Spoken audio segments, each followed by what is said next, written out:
having, and I think everybody understands the way we're holding our meeting, but I'm just going to reiterate. We have one item that the advisory committee is going to then be moving to the policy committee. So those of you who are members of the advisory committee will be involved in the first vote. Then I'm going to turn it over to the chair, Allison Terry, to conduct the policy committee meeting, which we have 15 items on. So we have one item on the first. I'm going to run this meeting, and then we will go into the second meeting. So just to have it stated in, those who are here right now for the technical advisory committee: Brian Moorhead, John Groff, Allison Terry, Ralph Wise, Dave Slater, Kirk Simross, Lori Pitchford, and myself. Several of you are also serving as alternates and will be voting later on issues of policy. The first item we have on, and item that we have on the agenda, deals with Resolution T 2014-08, the adoption of the multi-use trail plan. What I'd like to do, because our trail plan is actually one of two items, the other one being public comments, rather than having those held separately, knowing that I see at least 7 people who would like to be involved in some of the conversation and making public comments, I want to set some of the parameters of how we'll handle this meeting. We have gone through a lot of comments, opportunity to discuss this. We do not need to rehash this. The comments that have been provided to us are included in the actual document with responses. I'm going to ask for a staff report, which Todd Fortune will provide. Then I'm going to ask if there's members of the board who have questions of staff. We'll address all questions through me as chair. After that, we'll open it up to comments from the audience. I am going to use discretion as to how much I'm going to allow, because this is going to stay focused on the multi-use trail plan. It's not going to deal with federal issues, global issues, state issues, unless there's a straight, direct relation to something and hasn't been addressed. Again, this is not a platform for anything other than for us to discuss the multi-use trail plan. That being said, as the parameters, I'm going to turn it over to Todd Fortune for a staff presentation. Sure. Thank you, Jerry. What you all have is a copy of the multi-use trail plan. This is the first county-wide attempt at a multi-use trail plan. Sometimes people call it a bike plan, but I'd like to reiterate, this is a true multi-use trail plan. Over the past several months, all of you, most of you, have had a chance to contribute to the creation of this plan. And we really got some excellent feedback from technical committees and in the form of public meetings. And as a result of that feedback, we have made some changes. Graphical and grammatical errors have all been fixed. And public comments prompted us to make some textual changes to the plan. If you'd like to know what all the changes are, it's page 107 of the document. At this time, I'd like to thank all of you who were involved in this, all the public that was involved in the creation of this plan. And I'd like to ask TAC to forward this to the policy committee for adoption. Are there questions from the board? Are there any significant changes between the draft and this one? There are a couple spurs or connections. They're listed on page 107. They were added to the document as a result of public comment. But nothing significant? No. Okay. No major policy changes? No. Allison. I know Bill Lozier pointed out in the Granville area at least, there has been discussion about a southwest Granville pathway that would link the TJ Evans Trail over to the Spring Valley Nature Preserve, so that's been added. That was omitted previously in the plan. So that's one of the items that's been brought forward. And then page 36 is the Cherry Valley intersection path. Assuming is that to do with the interchange? Yes.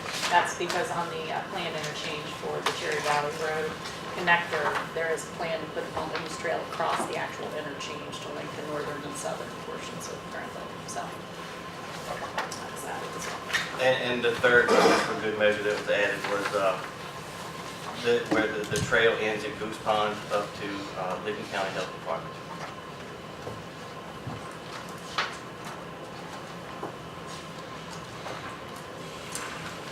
Are there other questions of the staff? Seeing no one indicating and hearing no one saying, I don't have a sign-in sheet, so if you're interested in providing comments, I'd ask that you keep those comments brief, 2 to 3 minutes, and if you'll say your name and address so we can get it on this record. I know someone's here with that camera who hasn't introduced himself, so I don't know who he is, but I suppose we'll have a second source if we don't get something on this that we'll have it documented. So. Yeah, thank you. My name is Carolyn Logston. I'm at 1117 Sunrise Drive in Newark, Ohio, and I know that several of you have already heard my story, but I think that there's a very pleasant side to the multi-trail system, but there's also a dark side, and I represent that because of my personal experience, and I think you all need to consider the realities of what this can bring to people, to individuals. And you know, heaven help us if we've come to this point in our country where we don't consider the welfare of the individuals. I have to give you a little bit of history first. My mother bought a property at what is now 919 Granville Road. She bought this in the early 1950s and bought 10 acres. And I will fast track this as much as I can, Mr. Newton. I know that you've been bored with this before, but No, just so you understand, it's not a matter of being bored. It's just most people have heard a lot of these same comments already. yes. What you have, your story is very unique to your property, and I appreciate you bringing it to the attention of the people. Again, to the individuals here that will be acting on it. What I'm trying to avoid is making sure that we're staying focused on this. Your property is very unique in what's happened in the separation. Not that unique. So we're happy Not to really. hear it, but I do want to just restate, it's not a platform for us to take, That's why I will condense lot. it as much as I can. certainly, All continue. right. Anyway, in the 1960s then, the Army Corps of Engineers took 5 acres of that, and my mother was compensated somewhat for that, but that's not real fair market value. But that's not the point. The point is, when she passed away in 1990, I inherited the property, and as far as I knew, there were 5 acres there. We'd never had trouble with vandalism, with trespassing, crime of any sort, all those years. After the bike trail had gone in, kind of laterally to the property, I thought, I got up one morning to go to work, my car had been stolen out of my garage. Can I prove that that's because of the bike trail? Of course I can't, but given all those years, there were no problems. You could only surmise that that was the case. Also, trespassing became a huge problem. And I decided at that point, living alone, not getting any younger, I needed to sell the property. And so I put it on the market in 2004, and a problem came up with a prospective buyer, and I was forced to have it surveyed. I did that, and in finding what I did, I realized that the Evans Foundation had in fact stolen 2 acres of my property. When the diversion ditch had gone through, it bisected the 5 acres that was left. So there were actually 2 acres on the west side of the diversion ditch. In Ohio, there's a statute of limitations on adverse possession, and that's 21 years. And we were probably already 11 years into that before I found this out. So needless to say, that affected me personally. It affected the sale of my property immensely. Not to mention, I mean, if I were to do that to your property, where would I be? I know where I'd be. I'd be in prison. Anyway, my story basically is just to let you know that there is another side. It's not all sweetness and nice with the multi-use trail system.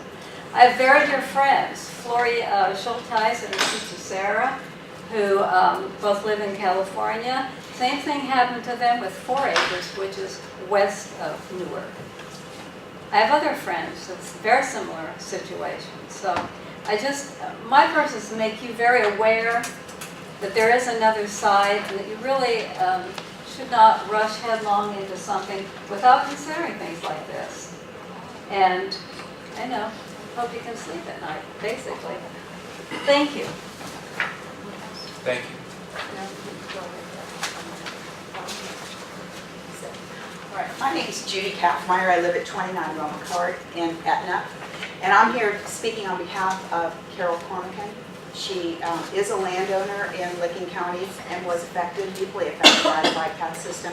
She couldn't be here today because of a doctor's appointment, having surgery. And I will take her words because it is 5 minutes. But she hand-wrote this entire document because she felt it important for you to hear her story as well. Now, you're all familiar with the fact that she did go through a lawsuit with a couple of her neighbors, but and I will highlight some of the things that she wanted this committee to know.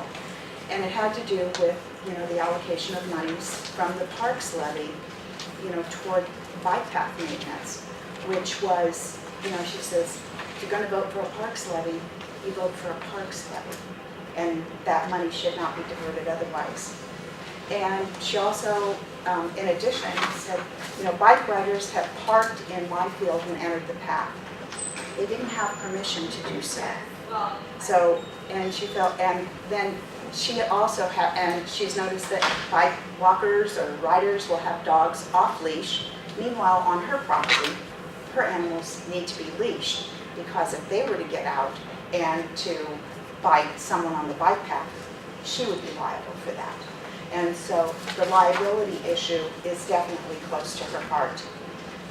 She also mentioned about the rail system that runs through her property and her son's property, and that when Give Grease purchased from the foundation, that the bill of sale, so he purchased all that the railroad owned. Well, what the railroad owned were the rails and the ties, not the property, because she continues to pay taxes on that property. So, and even though it has now become a bike path. So the rails and ties then were sold overseas for many thousands of dollars. So that was someone profited. It says, look at the profiteering that is taking place in the implementation of bike paths. So, and just that some of the finagling that is going on. And also that Mrs. Cormican, her husband, was a Licking Township trustee. And at the time when the original bike path came out, Licking, and they said no to the, and they sent letters. He and Phil Lynn sent letters to the folks around there, and they said, no, please don't do this. And so there were also, people that had some issues with that, and feels like there was some graft money that was taken. And finally, wanted to quote Jay Hodinger, because this was printed in the Advocate on December 20th of 2007, and very apropos to being private property. Private property has been the backbone of the American wealth system of our country. Our westward expansion was spurred in part by the lure of free or low-cost land. The largest investment most families will ever make is the purchase of their own home. To pay for the investment, most of us take out a mortgage on the property, and if the property loses value, that wealth evaporates at the same time. It's been said that bike paths are an attribute to someone's property. These are Carol Cormican's words. The bike path has done nothing to improve my property. Thank you. Thank you, Judy. I'll need a copy or the original, and we'll make you a copy to take back so we can include those with the minutes. All right. So, Judy, would you do that, or to our clerk?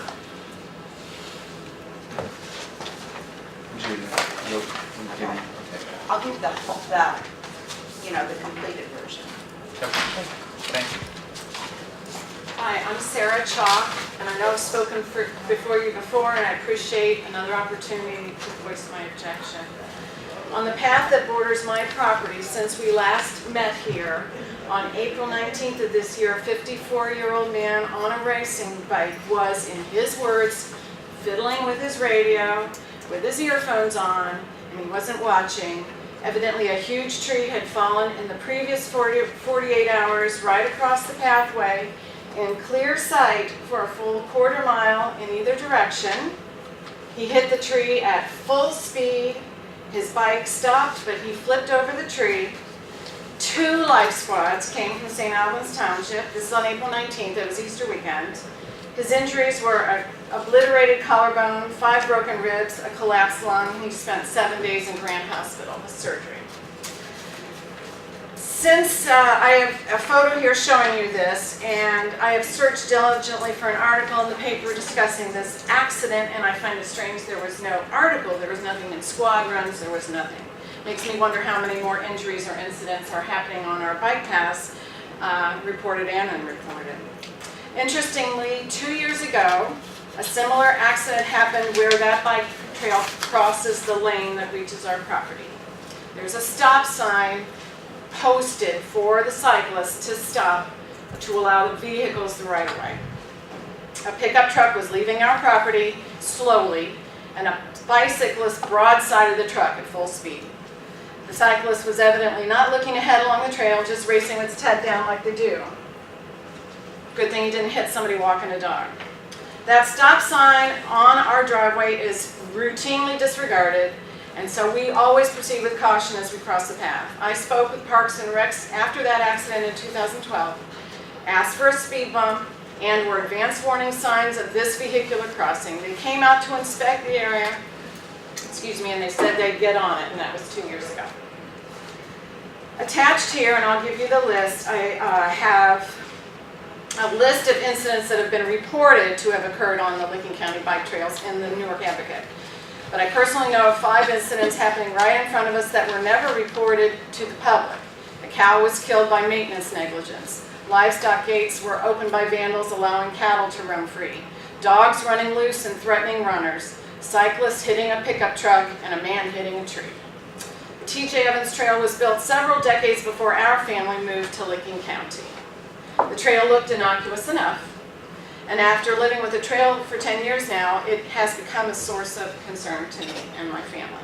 The man from whom we bought the property, we found out later, was in a serious fight with the foundation over the creation of this path atop the abandoned rail bed that had been paying him for an easement through this property. The path split his 35-acre farm into 2 separate parcels, and we live on part of that land now. I know that Evans paid him little for that confiscation, but thankfully it was to his benefit and now to ours to be free of the worry of liability for accidents such as this. Other residents nearby actually own the property that the bike trail runs across, and the easement arrangement has been demanded by the T.J. Evans Foundation. It's a nightmare to figure out any of the ownership, liability, property tax situations along this trail. But it is a job that must be done by those who are pushing this trail expansion. Show us the plat maps, show us the deeds. Interestingly, a new natural gas line was put through our property in 2013 with our permission to service a nearby business. But it was a real puzzle for them to figure it out. Knox Energy had a heck of a time establishing the location of the bike path easements to avoid running the line within the easements. It took them weeks, at least 3 weeks, to determine along each parcel where they could and could not install the bike path, or the pipeline, But we now know that none of this was ever a concern for the foundation and its director, Mr. Reese. In 2007, in the Newark Advocate, he was quoted, "On the Newark to Granville path, we did some of the title examination, and it was just such a pain, and it was so expensive. I said, let's not do it. Let's just build it." Well, this path is not just a nuisance, it's a liability, for heaven's sake. In this litigious society, who will be sued for malfeasance? That tree that fell and created a hazard near us was within the TJ Evans Foundation's property. Can they be sued? Would the township be sued? Or if the tree had just fallen down the path from me on my neighbor's property, would that poor citizen be sued simply because the Evans Foundation and the bureaucrats of Licking County forced this path on them? If lawsuits haven't yet been filed, maybe the next time. Cows roam loose onto private property from trespassers arriving via the bike path. Assaults on the unlighted path are happening at midnight. What are they doing there? Who is monitoring it? This path runs through rural, wooded, secluded areas, and it's impossible to surveil. Lawsuits are inevitable, and we taxpayers will pay those legal fees. So I suggest you interview current residents living along the path, not bicycle enthusiasts, not sports clubs, not public servants. You need to talk with folks like us before you lay down one bucket of asphalt. I should have a vote on this. I'd like to take an opportunity to make a couple comments.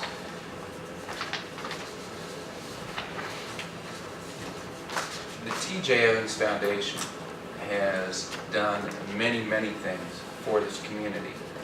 They're not here, and comments are being said about them without an opportunity for them to react. I would strongly suggest that if you have concerns with another individual or corporation, that you speak to that individual, rather than comments, hearsay, in one that is very direct. But it is very difficult in a public setting, in chairing a meeting, to allow people the opportunity to say harsh comments against anybody. And if you have been around me at all, you know that it doesn't matter what a person's position is, I will respect that position and defend that person's right to be able to say what they want. It is difficult, though, to allow comments to continue to be made about those that aren't here, and knowing that that's not a good system in place. I appreciate the comments that are being made in the context of how they're being made, but I again want to be cautious to all of us. When we're talking about somebody that's not present, if you haven't talked to them directly, please do that too. So, continuing, is there anyone else from the audience who'd like to say something? Yes, I would like to speak. And I would like to speak on, and I won't read it, oh, I'm sorry, Nancy Channel. I live at 1225B Highview Trail. And I do live near the bike path, and I do use it occasionally, and I appreciate that. And I think Newark probably has enough bike paths. So I won't read this word for word, but I will go down. I've underlined some things because of the time strain and everything. But I don't know whether you really realize the burden that you are putting on taxpayers by wanting this fancy new bike path and everything. Do you realize what the taxpayers are having to do? The sacrifices that we are having to make because of the added taxes from everybody? Our cost of living is going up on everything. Everything we buy is cost of living going up. Everybody wants new taxes, the federal. We're going to be paying new taxes on health care and the green energy stuff, and everything is hitting us with new taxes and constantly tax increases. We just had on the ballot 2 taxes, and I think they both failed. How do you think people are going to vote on a new tax for the bike path? And it will happen. The bike path has got roads and bridges and everything like regular roads does. It's all going to need work. It needs work right now. I've been told and read. There's many places on the bike path that needs to be fixed and repaired. You know, last year, the county commissioners voted to increase our conveyance fee from $2 per thousand to $3 per thousand. So now when we sell our home on a $100,000 home, we have to pay $300 fee for that. That $100 there was a new fee. They increased the license fee, the vehicle license fee for $5. There's another tax. I read where state funding has been cut by the state government. So this is also hurting local governments, that local governments are going to have to come up with more money. Is that another tax increase? And you know, the roads and bridges here are deteriorating. We read in the paper all the time. There's going to have to be new taxes for roads and bridges. Who's going to pay for those? We are. And that's taking money out of the taxpayers' pocket that they are feeding their kids with and everything. I read where we need, the Lazier has stated that they needed an additional $4.6 million annually to keep up with repairs and maintenance on the county's 419 bridges and 421 road miles. Rehabilitating only the 79 bridges in poor condition would cost $9.77 million. Who's going to pay for all of this?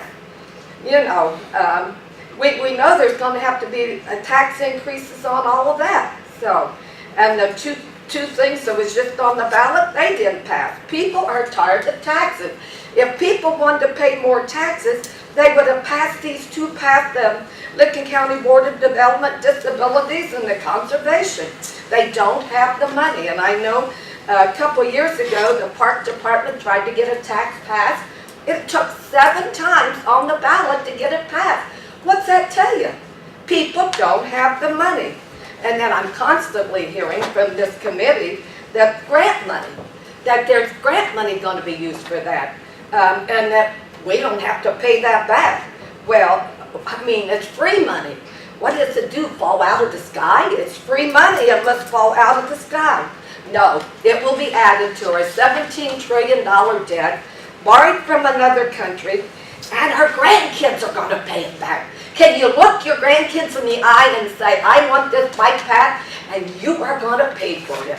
How do you think they're going to feel when they don't have money to even feed their own families? The scariest part about this is the elected politicians or unelected bureaucrats that seems to think they can make the decision for everybody else, and that doesn't matter, that it's hurting other people. So, you know, I read where you had made the statement that when gas got expensive, people would be using the bike path to get to work and everything. Well, how many of you have rode your bikes to work yet? The gas is $400, good for you. Did you ride it though when the temperatures were 0 and the bike path was full of ice and snow? I bet you didn't. You know, so people are not going to be using the bike path like that all the time. And you said that poor people get exercise. You know what? The YMCA has a good program. I go there all the time. I bet we could get these people a program at the YMCA. It would be a lot cheaper than putting in new bike paths and maintaining them. I think we need to look first at what's most important. That's our roads and the bridges, and that need to be repaired and taken care of, and not worry about a bike path. Every time you put a new tax on somebody, that is taking money out of their pocket, and it's taking money away from their family to live on and everything else. I think people have to wake up to what taxes really are doing to the individual. I'm sure our founding fathers did not believe that a bike path was necessary to put taxes on people. Thank you. Nancy, you made a couple comments that I'd like to go ahead and say 1 or 2 things about. Just to clarify, this is a multi-use trail plan, and there is word shifting that occurs often in statements, and I want everybody to remember what we're talking about is not someone who only is riding a bicycle in a rural area. It's those who are walking, it's those who are in wheelchairs and are using these trails. The Newark Granville Road is a perfect example that at any given hour of the weekday and weekend, at least during the daylight, you will see all types of people using it. The continual comment that we're taxing or going to create a tax, this is a plan, as Todd has alluded to, and as has been responded to in prior times, that this document is a plan of what different communities as well as the private sector have been talking about, and melding it all together so that there's an overall look. In terms of the expense to the community, Licking County, over the past 7 years, has averaged 3 cents per $100 is what the county has spent toward the maintenance and upkeep of the path. 3 cents per $100. And it, I don't understand what you're saying. 3 cents per $100. For every $100 built on it, you get 3 cents back? no, that in the county's budget, in what they have spent, if you took a $100 bill and stacked it into all pennies, those pennies, 3 cents is what they had, the county has spent dealing with the bike paths. 3% of their budget. Not 3%, 0.003%. You know, whatever it is still taking money out of people's pockets that does not have it. And we're being hit by taxes all over. We understand, and I but don't think there's somebody anybody is that's paying going to that. disagree with the idea that everybody pays an awful lot in taxes for different things. This is not a plan that deals with taxes, nor is it an issue. We'll hear later when we move into the next, that the Highway Trust Fund, that is a federal item, is tanking out. And where is that money coming Exactly. from? And those are issues that I would say are very relevant to some of what you've said. But in terms of having a plan where we have a community look at what it's been doing in the past, how it's been doing it, what it's doing currently, and reaffirming for those jurisdictions, yes, we can have all of this fit together. We just had that occur on Cherry Valley Interchange where Granville reaffirmed that they're looking to have, they're putting money in so that when the infrastructure for the vehicles are being done, there will also be a way to keep connected the two sides of Granville from 16. So, Now, okay. like I said, I'm on the bike path some. I've been on the times when there's nobody there where I got off of them because they would be going through a wooded area and I will not go through those areas by myself. So I know that, have you ever done a survey to actually see how many people are riding the bike path? Because you see them maybe in some areas, but you get up out into Granville and you can ride clear to Johnstown and never see another person. There's, that's why we have sidewalks. You know, when I was a kid, we rode on the sidewalks. And then people in wheelchairs, a lot of people go to the mall and ride in the mall in the wintertime. There's other places for people to go. It's not like, oh wow, we don't have any place for anybody to go run. I got up this morning and ran my neighborhood. I didn't need to go to the bike path. I understand. I just want everybody here, it's not a bike path, it's a multi-use trail plan. And it's not dealing just with rural areas. Any last comments from your group? All right, if I use the word bike path, I mean multimodal path. Forgive me in advance, if you would, please. Secondly, our belief is that Will you identify Eileen yourself? DeRoth, 1252 Refugee Road. And thank you very much for this time in advance of the vote. Although I really think that this conversation should have happened before the bike path draft was even considered to be created. All right. These bike paths are non-critical infrastructure. Roads and bridges are critical infrastructure. Our roads and bridges are not in good shape, and therefore you should put your money towards the things that draw economic development. And when a company comes to Licking County, the first thing they look at is, do you have good roads and bridges? They way down the line will go, oh, and do you have a bike path? It's just not on the top level of things. So I ask you, I don't care if it's a drop in the bucket. Drops in buckets make buckets. That argument is used all the time, and I'm tired of it, frankly. Okay, now I'm going to talk directly to the bike path draft. I read every single word of it. I find it just a non-ingenuous, I find it a disingenuous article in many ways. And are these comments that you've already identified that have been addressed in this document, the final document? I'm referring to the bike path. I don't believe they have been addressed in there, but Because all of your comments that you've sent over the past month and a half, well, I'll are sift in through here. them real quick, and then we'll just make sure, and that'll be quick. As I said, I don't believe the bike paths stimulate the economy. in a significant way. If nothing else, my husband took his bike up to Lake Erie. Somebody else might have come here from Lake Erie to ride, but it's a net zero gain.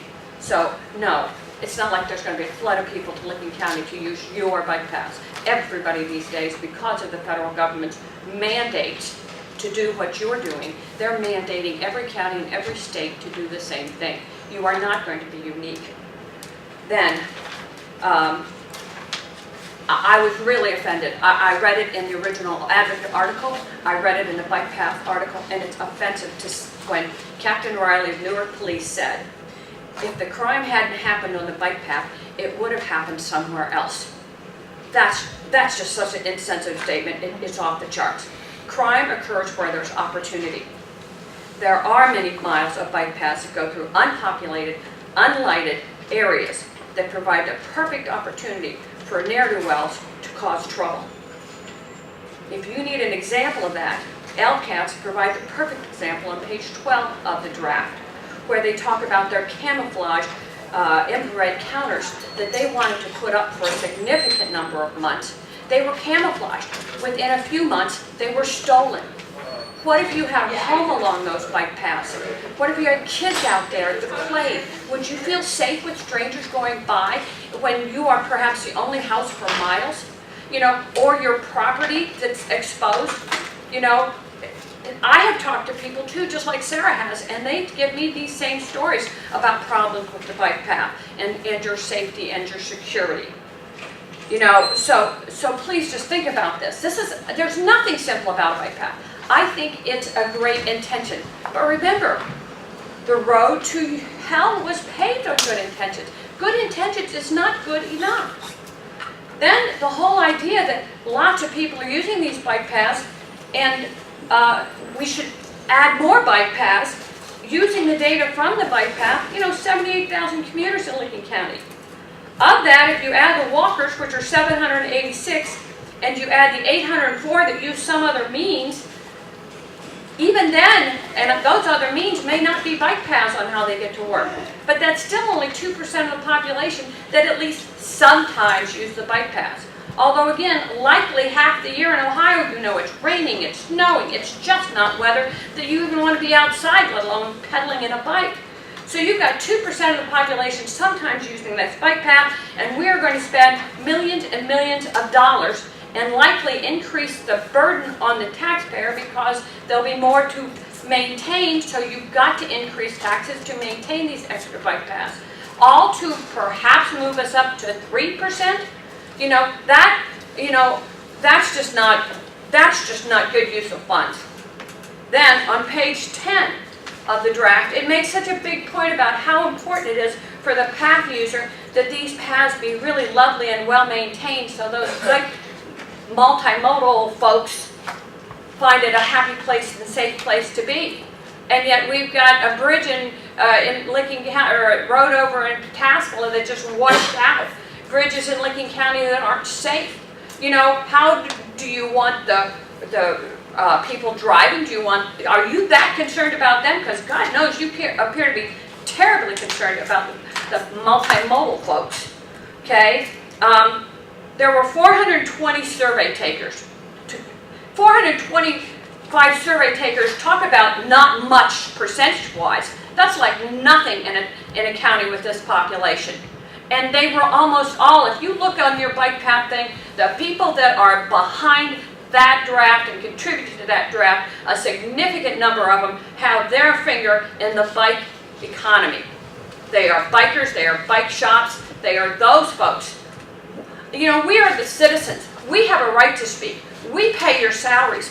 And yet we're told you get this. I appreciate we have this time, but we should have this time. Do you know that what's wrong with this country is very few of us step up to do this?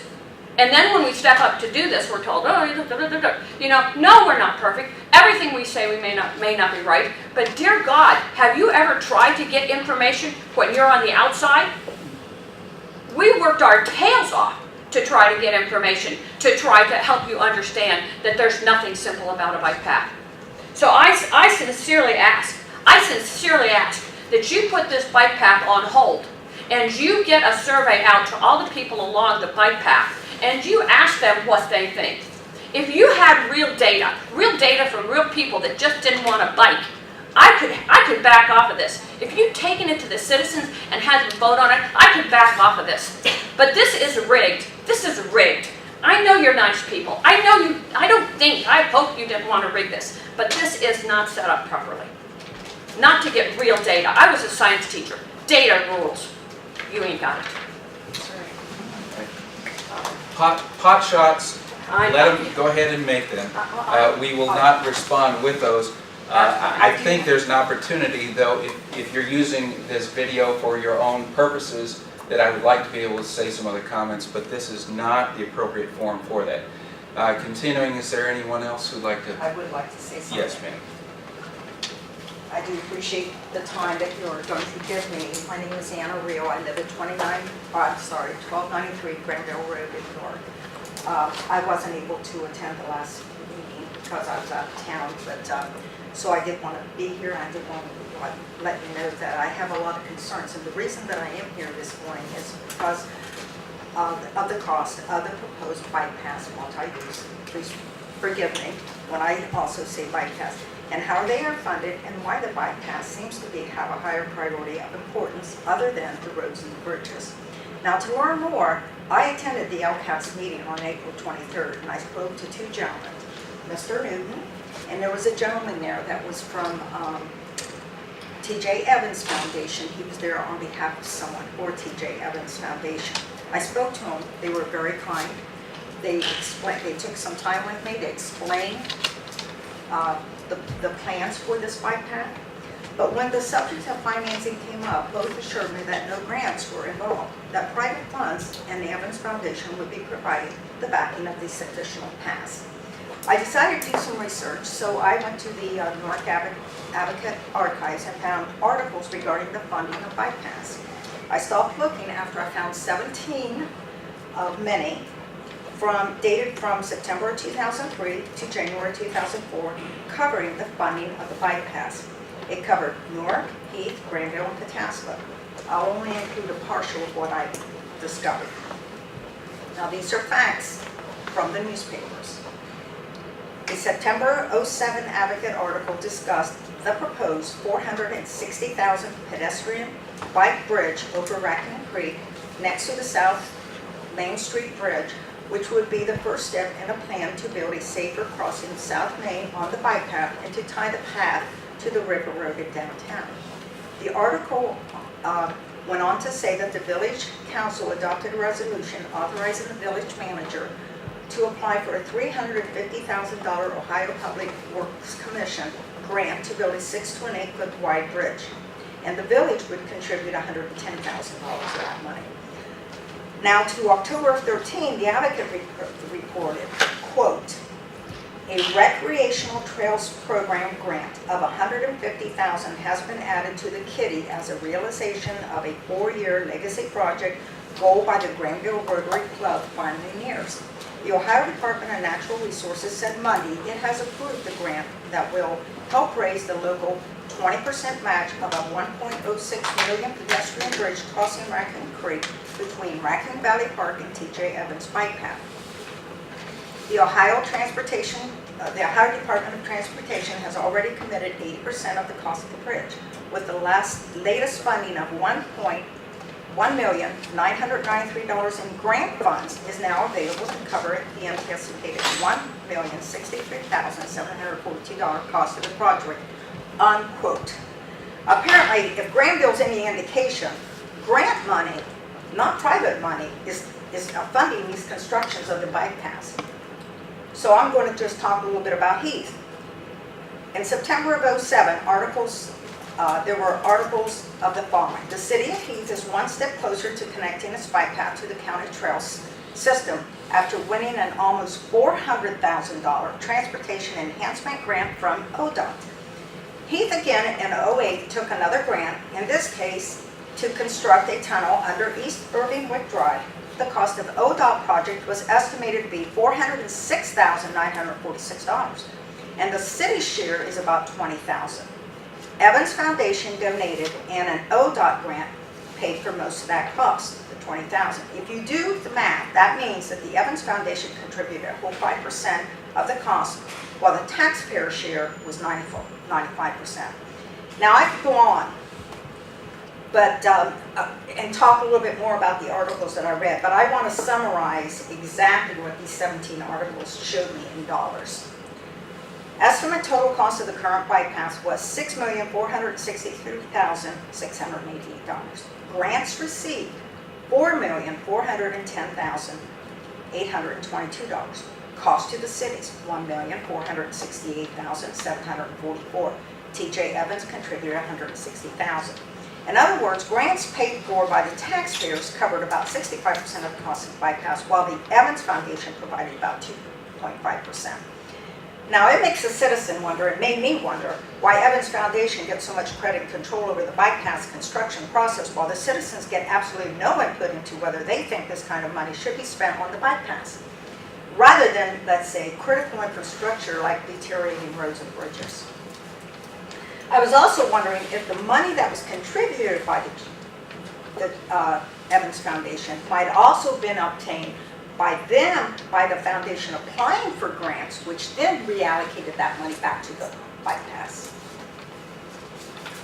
It also makes a citizen wonder why LCATS seems so determined to downplay the use of grants in the funding of bypass. Could it be because LCATS understands that the grants are indeed not free money, and that by taking federal grants, the federal deficit continues to be inflated, or that by taking state grants, it makes it even less likely that the governor will ever return to local government the local government funds, which could have been used to repair our roads and bridges.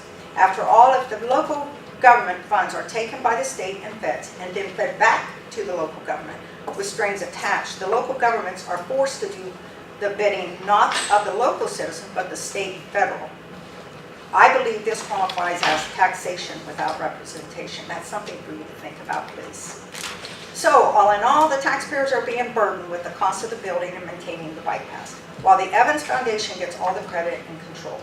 I suggest if you honestly care about maintaining representative government, or care that you are literally stealing money out of the citizens' wallets, that you put this on the ballot and give the voters a chance to vote your opinion.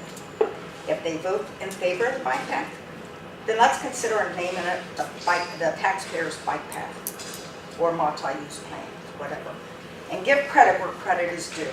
Remember, nothing is free, and I encourage you all to be diligent and understanding the grants that you accept today and how it will affect our future. Thank you.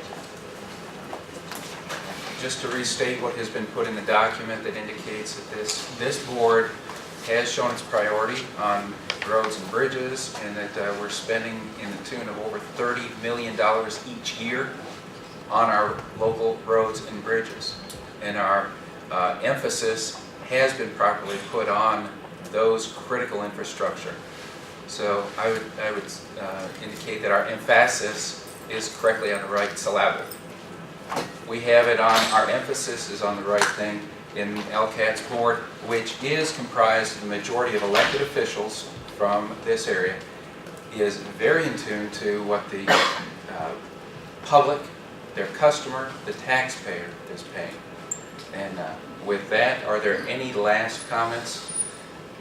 Are there questions or comments or statements from anybody from the board? I guess if I can make one statement. Allison? Whenever there are projects that are authorized by a village or a township or the county commissioners, there are public hearings related to those where those representatives have been elected by the broader public. Those officials make the decision based on the broader public. But you certainly have the opportunity in any of those meetings to come and express your concerns about the way that money is being allocated toward these specific projects. I can't talk, I'm sorry. But for instance, the bridge that you had indicated in Granville, the Granville Council not only has allocated money towards that project, but they also allocate that in their yearly budget. They have a separate fund that is for pathway maintenance, for pathway improvements. But they do that and do that basically every year. So there are multiple opportunities to voice objections or to voice concerns about any future pathways or trails that are built within Licking County in general. Any project that is going to use any kind of public funding, there is a public process. You know, get involved. I would, you know, let you know as a resident to come out to those meetings. For instance, with the Village of Granville, we have an email notification system. So anytime there is a public agenda, there is a council meeting, there is a planning commission meeting, there's a BZBA meeting, we send an email notification to the residents if they're on our list. And they can then know what is coming up, what is going to be on different hearings. I don't know whether all communities offer that same opportunity, but I would, I guess, urge you to get involved so that you know when those decisions are being made before it shows up near your property or in your area. But they make conscious decisions based on the feedback that they hear from their constituents. And I will tell you that at the majority of these meetings, they don't have any attendance. But again, that doesn't mean that there are people for it. That doesn't mean there are people against it. But it's a matter of getting involved. And the newspaper indicates in their articles that there are votes coming up on issues like this, pathways, pathway plans. We still get no attendance. So we don't know how to reach the people beyond all of the public notices and the newspaper articles that we give. We do not have the money to notify every single resident every time a decision is made, because everybody has different issues that they want to see raised. There just isn't simply a way to reach all those people. So, but there is a public forum anytime one of these types of projects is. May I make a comment Sure. on that, please? And I know that there's formats, but just so that you know, and I'm just going to go back to the conveyance fee. I think many of us here have attended a lot of council meetings. We've gone to commissioners' meetings, so we are quite active in learning what's going on. But I'm going to use the conveyance fee meeting. I didn't even know about that meeting. Didn't even know about it. And the last minute, there were two announcements about public. One was during the week, during afternoon, and most people are working. And then it was advertised for the Monday night. I think it was one evening meeting that started, I think at 6 or 7 o'clock. It was just a couple of days. How many people really knew about that meeting? How many people really couldn't adjust their schedule? So what I've experienced in the last almost 4 years that I've been involved locally trying to learn what's going on in our community, and believe me, I have a lot of concerns with what's going on in Lincoln County, let alone the whole country. Okay. However, I am finding that it's not as open, or it's apparent that you don't want people there. That's the way I feel as a citizen, and I think if you go out and you talk to many people, you will feel the same way, that you're not going to listen anyway. So there's a lot of things as a citizen I have concerns about, but also I also have concerns about how we really publicize these meetings. And I'm sorry, I think you're all doing the best that you can, but I know that you're also very busy. And I also witnessed this at a council meeting, a contract that was going to be tabled because nobody, not one councilman, had read that, okay? Was forced by the city planner to sign it that night. One councilman stood up and says, "This is not right. You can't sign something you don't understand. You can't do it. We owe," well, I don't know, you gotta listen to this, but let me tell you something right now. Let me tell you. And we have one gentleman who'd Well, like I to still think, speak. right, but let me tell you just one thing here. By the time this gentleman spoke up, even the one councilman says, we owe it to our people, to our citizens to know what's in that. They all signed a contract. They all signed that contract. Why? Because they're busy and the pressure was on. So I have concerns how things get approved in this city. Well, and your opportunity to address that is at the next election. All right. Sir, I saw you raise your hand, so would you like to make public comments? Yeah. Okay.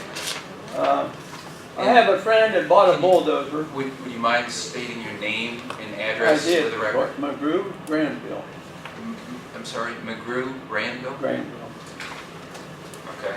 I have a friend that bought a bulldozer and he figured he's gonna make a lot of money. So he goes out and the contractors, and some of them want so much kickback that he couldn't make any money, so he had to quit. So if you find out who's behind this, you'll find out that they don't care for their grandchildren being taxed and their children being taxed today. Any other? I just want to say, this is a plan, and if we didn't approve the plan today, it wouldn't inhibit the development of bike paths in the county. What this does, it allows us to coordinate should they ever occur in the future. And that's the primary purpose of this. It's not about taxation, it's not about not having representation, it's not about having your voice heard. Each individual community determines whether or not it wants to install bike paths. And as Allison said, that's the opportunity where you can really speak out. Our purpose today is just, if bike paths occur in the future, to have a better guarantee that they're coordinated so they work together. That's all we're doing today. By not passing this, it's not going to stop the development of bike paths if people want them or communities want them in the future. So I just want to let you know, we're not listening to you. You have remarkably good comments. You're well educated in everything that you presented, extremely articulate. But that's the reason we're voting on this today. Your comments are extremely important. But there are other reasons too I just wanted to bring out. I do want to thank you very much for taking the time to do this. Anyone else? Brian Moorhead? I agree with John. We're here to represent our communities. And it's not Brian wants a bike path, or John wants a bike path, or Allison wants a bike path. We're here to represent the communities. And the communities, our elected officials and our employers have named us to sit on this board and to bring their thoughts to this. And so we have a lot of people that are in favor of bike paths. And no, they're not all here, but you are a vocal group who is opposed to them. And that's fine. But we also have this large group that is in favor of those. And the other thing, John's correct, this is a planning document. Although there may be one or two projects that are already funded on here, the majority of these projects are planned. And if you come into the community and you want to buy a house in the community and you want to see if there's a bike path in your plan for your backyard, there's no plan right now that's out there that gives you an indication, hey, they're even thinking about putting a bike path there. So that's what this does. This is a public document that allows people to see what the community has planned. And all the things that have happened in the past, a lot of those bike paths were built privately. There was no plan. We're trying to avoid those kind of problems in the future. And this plan helps establish, this is where the communities think that they would like to build these paths. And I'm an engineer. Your comments about, roads and bridges and why are we taking the funding to do that? My priority is the roads and bridges. But not every pot of money can be used for roads and bridges. There are funds that are set aside specifically for these purposes. And, we have to deal with those funds also, just as we do with transit funds and some other things. Not every time is a bike path or a multi-use path. I'll just say, sometimes these paths are built because of an opportunity. Maybe it's a developer comes into town and we have an opportunity to work with a developer to put the path in at the same time they're doing. There's opportunities. There's funding opportunities. So is it at the top of my list to build bike paths? No, absolutely not. Roads and bridges are on the top of my list.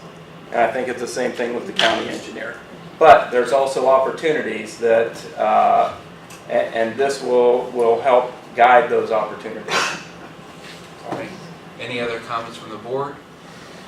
All right, there is a resolution that has been put in front of you. You've heard from staff the recommendation to adopt that, which would be forwarding the multi-use trail plan to the Technical Advisory or Transportation Policy Committee, which should follow suit for formal action. I'll entertain any motions. Jerry, I'll motion to forward Resolution T 2014-08 to the Policy Committee. Motion has been made by John Groff. Is there a second to the motion? I'll second.